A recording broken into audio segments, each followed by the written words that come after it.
अध्यक्ष महोदय, इसके कारण वे बॉर्डर एरियाज में अधिक अलर्ट रह सकते हैं और जरूरत पड़ने पर बेहतर जवाबी कार्रवाई भी कर सकते हैं। आने वाले समय में भी सरकार इस उद्देश्य के प्रति पूरी तरह से कमिटेड रहेगी, यह मैं सदन को आश्वस्त करना चाहता हूं।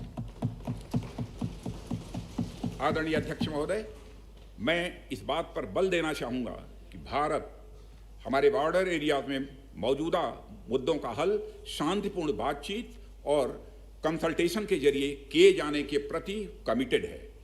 इस उद्देश्य को पाने के लिए मैं अपने चाइनीज काउंटर पार्ट से 4 सितंबर को मॉस्को में मिला और उनसे हमारी इन डेप्थ डिस्कशन भी हुई। मैंने स्पष्ट तरीके से हमारी चिंताओं को चीनी पक्ष के सामने रखा, जो उनकी बड़ी संख्या में ट्रूप्स की तैनाती और उनका एग्रेसिव बिहेवियर और यूनिलैटरल स्टेटस को बदलने की कोशिश से रिलेटेड था। मैंने यह भी स्पष्ट किया कि हम इस मुद्दे को शांतिपूर्ण ढंग से हल करना चाहते हैं और हम चाहते हैं कि चीनी पक्ष हमारे साथ मिलकर काम करे। वहीं हमने अध्यक्ष महोदय यह भी स्पष्ट कर दिया कि हम भारत की सॉवरेनिटी और टेरिटोरियल इंटीग्रिटी की रक्षा के लिए पूरी तरह से डिटरमिन्ड हैं। इसके बाद मेरे कोलीग विदेश मंत्री श्री जयशंकर जी भी 10 सितंबर को मॉस्को में चाइनीज विदेश मंत्री से मिले। दोनों एक एग्रीमेंट पर पहुंचे कि यदि चाइनीज साइड द्वारा सिंसियरली और फेथफुली एग्रीमेंट को इंप्लीमेंट किया जाता है तो कंप्लीट डिसएंगेजमेंट प्राप्त किया जा सकता है और बॉर्डर एरियाज में शांति स्थापित हो सकती है। अध्यक्ष महोदय, जैसा कि सभी सम्मानित सदस्यों को जानकारी है कि बीते समय में भी चीन के साथ हमारे बॉर्डर एरियाज में लंबे स्टैंड ऑफ्स की स्थिति यह कई बार बनी है, जिसका शांतिपूर्ण तरीके से समाधान भी किया गया था। हालांकि इस वर्ष की स्थिति, चाहे वो ट्रूप्स की स्केल ऑफ इन्वॉल्वमेंट हो या फ्रिक्शन पॉइंट्स की संख्या हो, वह पहले से बहुत अलग है। फिर भी हम मौजूदा स्थिति के शांतिपूर्ण समाधान के लिए पूरी तरह से कमिटेड हैं। इसके साथ साथ मैं सदन को आश्वस्त करना चाहता हूं कि हम सभी परिस्थितियों से निपटने के लिए भी तैयार हैं।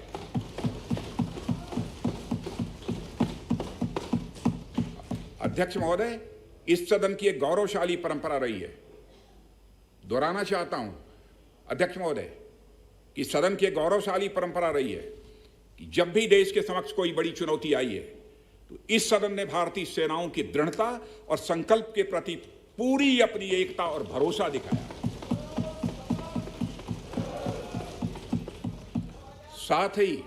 साथ ही सीमा क्षेत्र में तैनात अपने बहादुर सेना के जवानों के शौर्य, पराक्रम और सीमा की सुरक्षा के प्रति उनकी प्रतिबद्धता पर पूरा इस सदन ने विश्वास व्यक्त किया है। अध्यक्ष महोदय और अध्यक्ष महोदय, मैं आपको यह विश्वास दिलाना चाहता हूं कि हमारे आर्म्ड फोर्सेस के जवानों का जोश एवं हौसला बुलंद है, इस पर किसी को संदेह नहीं होना चाहिए।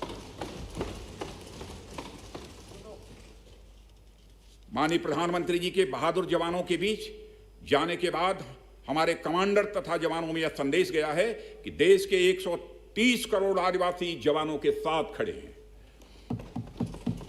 उनके लिए बर्फीली ऊंचाइयों के अनुरूप विशेष प्रकार के गर्म कपड़े, उनके रहने का स्पेशलाइज्ड टेंट तथा उनके सभी अस्त्र शस्त्र एवं गोला बारूद की पर्याप्त व्यवस्था की गई है।